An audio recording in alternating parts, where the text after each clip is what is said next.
to show you how to make a Christmas decoration. Here is one that I have already made, and I'm going to demonstrate how to make it. First you staple it, and then first you take 7 strips of paper, staple it in the middle. There should be a middle strip that you could staple. Then you take these extra pieces and some glue, and you glue them wherever you want. Well, one of the Christmases that is my favorite is one that I thought would be the worst in my life, because I had just gone very broke for a lot of reasons. And I had 2 teenage boys with me, one my son and one friend of his back from boarding school. And we were in New York City in a big old apartment house, and I didn't know what to do for Christmas, how to buy a Christmas tree and still have enough money for Christmas dinner. But ingenuity began to surface, and my son came back with an old coat hanger, you know, one of those things that stands up like a standing lamp, and a lot of newspapers, and he and his friends started making a Christmas tree out of it with a paper that they twisted and turned and hung on this with strings all over the place. And then on that, they went out in the hall and started bringing in some packages that they had all wrapped in newspapers that they hooked all around it. And so when we were ready to open our presents, they gave me one present after another. I wondered what it could be. And they turned out to be one 1950s hat with a veil. Another one was a little hat with flowers on top of it.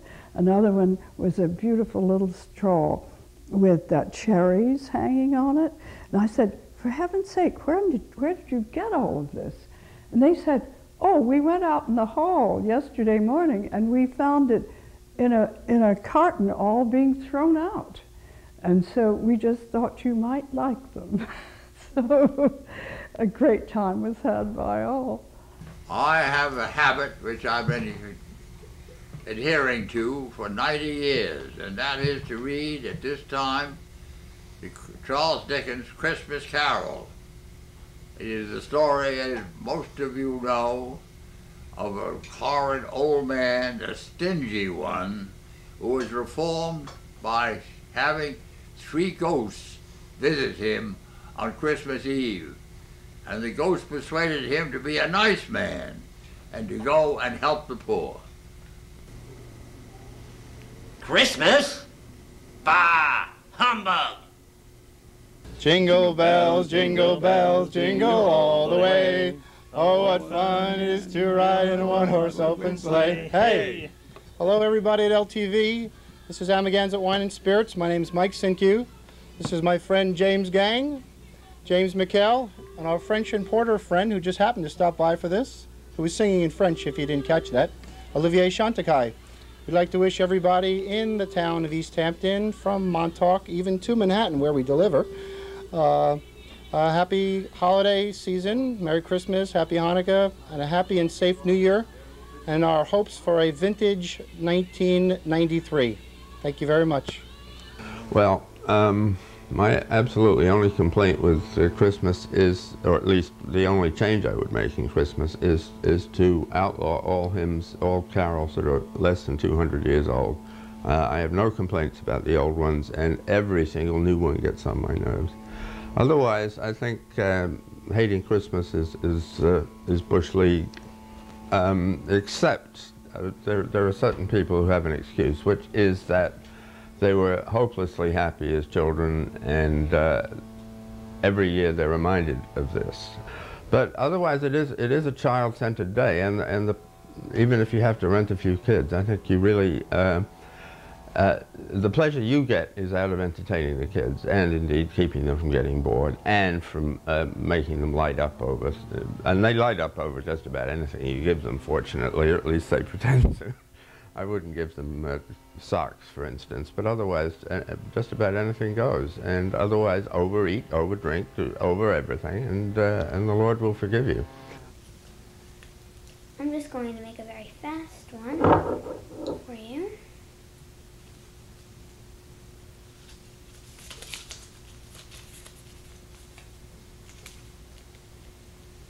You can take different colors, you don't just have to use green. I call it the silly season. It's the worst time of year. It's consumerism run rampant. It's capitalism at its most venal and unattractive. Several years ago, I went so far as to go all the way to France to avoid Christmas. Because in France, about all they do is drink champagne and eat a little bûche de Noël. This year I'm having Christmas with Darling, my Maine Coon. He doesn't like the day any better than I do. But what I did do is I noticed all the beautiful white lights on the trees outside, and I think that's just simply marvelous. You like really the white lights? I think they're beautiful. Yeah. Do you like them? You do. Do you like this? Yes, I guess you did too. And Merry Christmas and Happy New Year. Christmas at our house really began on Christmas Eve with a traditional Polish meal called Wigilia, which was fish because it was a fast day, and in some ways it was a more exciting time around our house because we got to choose to open one present after dinner was over. But Wigilia itself consisted of foods that were traditionally Polish, but some of them that we didn't eat the rest of the year, like barley and mushrooms. My mother always tried to pass this off on me as some great dish, which I just, you know, took a teaspoonful and passed it on. But the part about the presents was that they would all be wrapped, and this was after belief in Santa Claus was over, I guess, and you could choose one present. So my two brothers and I would shake those boxes and study them because you didn't want to have that one present be a scarf or a pair of boring gloves or something. You wanted it to be the thing you wanted most in life. But then my mother caught on to this, of course, very quickly, so she would wrap things in boxes that didn't suit the present, and so you might choose a big box and end up with about 3 boxes, one inside the other, like those Russian toys, and end up with indeed the dreaded pair of gloves. All I want for Christmas is my 2 front teeth, my 2 front teeth, my 2 front teeth. All I want for Christmas is my 2 front teeth, so I can wish you Merry Christmas. I think it's a wonderful time of the year, Christmas. These kids all have their toys and sleds, and if we get a little snow, everybody be very, very happy. And it's a good time that everybody get together and have a big feast and really enjoy themselves. And I think that there's nothing like Christmas, and everybody has a good time, and a lot of toys, a lot of kids, and everybody's happy. When I was quite small, one Christmas Eve, I got very curious about what was going on downstairs. I don't know if I believed in Santa Claus or not, but I knew that there was something going on down there. So I got up out of bed and went downstairs, and there in the living room found my mother and my father and my aunt all busy wrapping packages, building a dollhouse. And all kinds of things were going on. And my aunt turned around and saw me, and she said, "Priscilla, you are only 3 years old." And so I turned around and went back upstairs. And it will go like this, and then you have these pieces, and you can go.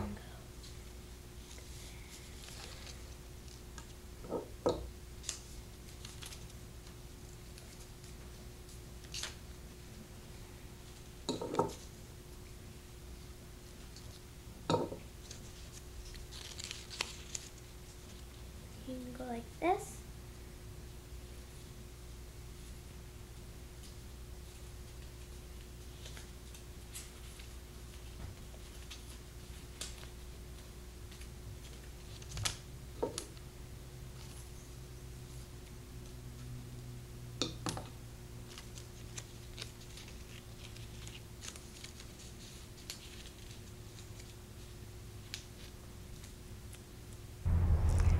In Germany, we celebrate Christmas a little different than here. We have the Christkindl coming instead of Santa Claus. And I remember Christmas Eve, a little bell would ring, and that was the sign Christkindl had come to our house. And we children would have to gather around the tree and recite our Christmas poems. And my dad would bring out the violin Christmas Eve, and we all had to sing Christmas carols. And only after that we were allowed to open our presents. And Christmas Day was the day we went to Grandma's house for a traditional roast goose dinner. And it was celebrated with all the aunts and uncles and family. And I have very fond memories of the Christmases at my childhood. And I wish you all fröhliche Weihnachten. Some of us cook outdoors in any weather short of a real rainstorm. And I know Pierre Franny loves his outdoor grill, and he does a lot of it. And I did our Thanksgiving turkey on this grill, which is a gas grill, but the same principles apply whether you're using gas or you're using charcoal. You pile all either your charcoal or your ceramic brick or whatever thing you have that retains heat to one side. And then you put a drip pan under where your turkey's going to be to catch all of its juices so that you can make gravy, and also to prevent flare-ups and burning and ruining your grill. This particular turkey, which I want to taste very smoky, does not have a regular stuffing in it. It has an onion and an apple chopped up and put in the cavity, and that's all it has, except it has butter between the skin and the flesh of the bird to keep the breast from drying out. You can do this twice. You can put the chips on and get your steam going, and then if you don't think it's quite smoky enough, you can do it again about 15 minutes. You put it on there, and you close the top, and you leave it in there. This is on very high right now at the beginning, and you leave it in there for, it will smoke for 15 or 20 minutes. And then you can add more chips if you want it even smokier, although that should be adequate. You can also decide what kind of chips you want to use, hickory or applewood or cherry wood or almost anything. I guess they do it in mesquite in Southwest cooking. What I'm going to baste mine with is some duck sauce I made out of beach plums this fall. And as the bird goes along, I just keep basting it with this, and it gives it a beautiful dark red, brown, mahogany color. And it takes about, well, it takes about 3 hours, maybe less, to do this out here, maybe 2.5. You have to have a little, I forgot to bring mine outside, a little meat thermometer, the instant read type, and you stick it in the thigh just as you would if you were doing this in a conventional oven, and take a reading, and when it reaches 165 or 170, nothing else, for instance, like dreaded salmonella, can possibly be present, and the bird should be cooked just right. But then you just take it off and put it on your platter and take it in, and Bob's your uncle.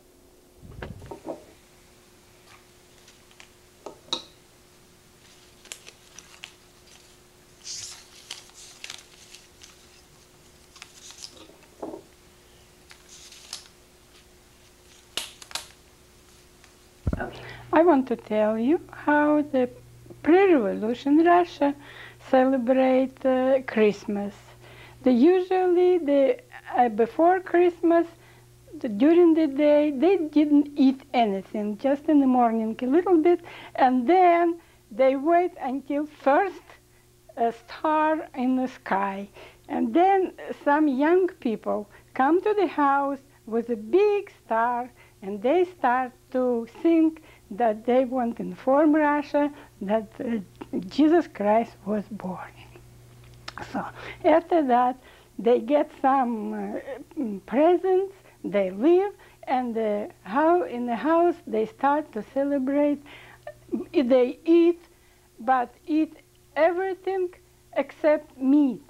Everything should be grain, fish, fruits, and vegetables. And in the morning, of course, like everywhere else, the children is jumping around the Christmas tree and start to take their presents. And by the end, I want to wish to everybody Russian с Рождеством Христовым. When I was a very small boy, my parents and my brother and I lived in a small house down the street from the big house where my grandparents lived, my mother's parents. And we went up there for Sunday dinners every week, and on Christmas Eve we went up for the big Christmas party. And there were all kinds of people there. There were my 3 uncles and my cousins, and there were lots of maiden aunts, and there was a man named Dick Wolf who had grown up with my grandparents because he had been orphaned when he was a boy, and his family was there. And it was a sort of a big glorious event, and there would be a huge meal in the big dining room, and 15 or 20 people crowded around the table, and big roast beef and mashed potatoes, and everybody was having a good time and laughing and making jokes. And then after dinner we would all go into the living room and sit around, crowd around really, and the Christmas tree would be there, and there would be a fire in the fireplace, and everybody would be very excited because Santa Claus was about to come. And sure enough, the kids would be up and sort of looking around, waiting for Santa Claus, and then they'd hear a bell outside, sort of go tinkling around outside, and it would be at one window, and then it would be at the next window, and everybody would run over to see where Santa Claus was. And finally he came in the door, and he had on his red suit and his boots and a big black belt and a hat and a beard and the whole works. It was Santa Claus. And he would go over to the Christmas tree and he'd get up the presents, and he knew everybody's name, and he'd walk around and he'd give everybody a present. And it was an immense thrill when you were a little boy to have this happen, to have Santa Claus right there in front of you giving you your present, knowing your name and asking you whether you'd been a good boy. And this went on until I was 5. And everything happened as before. We had the big dinner and Santa Claus came. But when Santa Claus came around to me this time and handed me a present, I noticed that his beard had slipped a little bit, and it was Grandpa. It was definitely Grandpa. And before, when we'd had these things, I used to get upset at the end because Santa Claus would disappear upstairs, and everybody would be making jokes and laughing, and they would crumple up all the wrapping paper and they would throw it at Santa Claus as he was going upstairs. And I used to get very upset at this. I didn't think you should throw things at Santa Claus. But when I noticed that it was Grandpa, it was like I had been let into a big, dark secret about adult life. And this time, when he went up the stairs, I crumpled up wrapping paper and I threw it at him too. Of course, after that, all the magic was gone.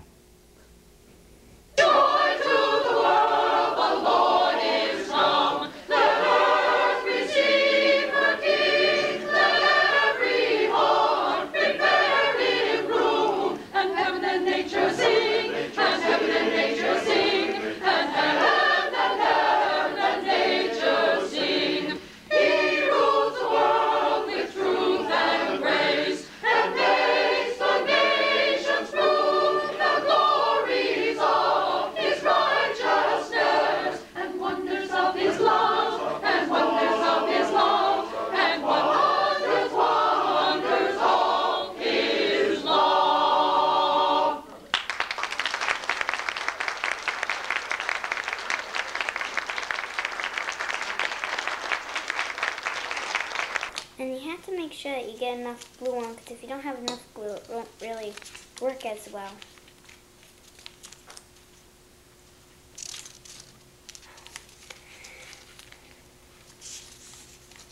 I suppose that for our family, the Christmas tree is the visual image of Christmas, and that's why we love it so. I remember on our honeymoon, my husband and I were in a ski place over Christmas, of all things, and fashioned a Christmas tree out of a lamp. Wasn't very good for reading, but then one doesn't do much reading on one's honeymoon, so it didn't make much difference. My favorite story, though, about Christmas trees is not my story. It belongs to a friend of mine, my best friend in Memphis, Tennessee. who brought up 3 little boys, she's just my age, but 3 little boys with just zilch money, no money at all. So it was always a big expenditure to buy a Christmas tree, and it was always a problem for her. Well, she solved the problem this way. She would take the kids to a Christmas tree lot, and she would say, boys, let's fan out, and we will find the worst Christmas tree in the place, the one that no one else will pick, the one that will never have a home this Christmas. And the boys would fan out, and they'd say, oh, look, Mom, here's one that doesn't have any branches in the back. And she'd say, well, that's a contender, but let's keep looking. And the other boy would come in and say, hey, Mom, there's one over there that all the pine needles seem almost dead. And she said, well, let's think about it. And then another child would come in and say, Mom, I found a little one in the back. It doesn't even have a top. And she says, that's the one. So she would take the worst Christmas tree out of the lot. She would get to the end of the lot, and usually the man at the payout table would say, just take it. You can have that one. But she always said, now that she has a wonderful house and buys a big Christmas tree every year, she still goes and gets the worst Christmas tree on the lot. It's a good way of saying Merry Christmas. I think Christmas is a great time of year. It's a lot of fun for me. I get to be Santa's helper and go around to everybody's house and give them gifts, and it's really wonderful to see their faces when they get things they didn't expect from people they haven't seen in a long time. And I think we should all extend the Christmas spirit and make Christmas resolutions to help even just one person throughout the year instead of just at this time of year. Merry Christmas, Happy New Year, and thanks to all my customers for making my job so great. It was a sequence of non-Christmases that made me realize just how important Christmas is, how great Christmas is.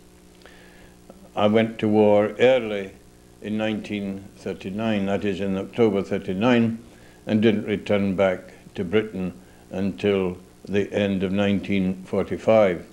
And in 1939, 1940, 1941 were Christmases that weren't there because I was in action all the time. Christmas 41 was the most desperate of them all because that was a Christmas that wasn't there because I was in prison camp. And I was out working all day. When I came back at the end of 12 or 14 hours of work, I was told that I had to bury the dead of the day. And so in hand carts, about 4 hand carts, we trudged 30 dead bodies to an open grave. It was full of mud, and we tossed the bodies in, covered them over, and left. The next Christmas, however, was 1943. That was a real Christmas because something had happened in the interim. And we had discovered the fact that men do not live by bread alone, but by every word that proceedeth out of the mouth of God. We'd come to learn that the greatest law of all is a law which transcends law, namely the law of love. And the word of God in our midst, which came about simply because of the action of brave and heroic and compassionate men, that word we heard was, greater love has no man than this, that a man lay down his life for his friends. And that's what's happened. And I'm here today because 3 men risked their lives and even gave their lives in order that I should live. And so on the Christmas of 1943, we had a tumultuous kind of Christmas. It was a day of great gladness because men had learned to love one another. And we started with a Christmas Day service which I led. I wasn't a chaplain, I was a company commander in a famous Highland regiment. And after that we went back to our Christmas dinner. And it was a Christmas dinner that was made from the scraps of the earth. We had, yet nevertheless, we had Christmas pudding made from fermenting rice and fermenting bananas, jungle bananas. And we had all kinds of delicacies, all made from rice that had been very carefully stored up for this special event. It was a day of great gladness, and as we were continuing our dinner, there was a flight of aeroplanes above us, reminding us that freedom was on the way.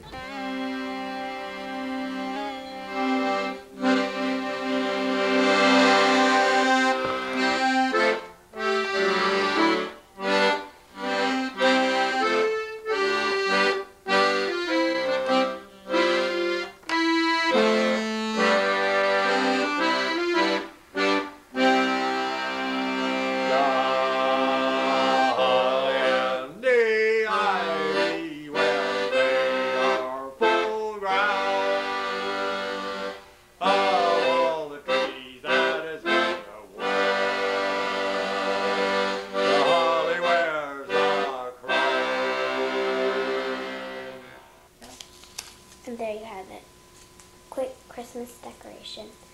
And if you want, you can do something special with here. And you can use bigger strips. And if you have a chance, you can stick it in some glue and put sparkles on it. We wish you a Merry Christmas. We wish you a Merry Christmas. We wish you a Merry Christmas and a Happy New Year.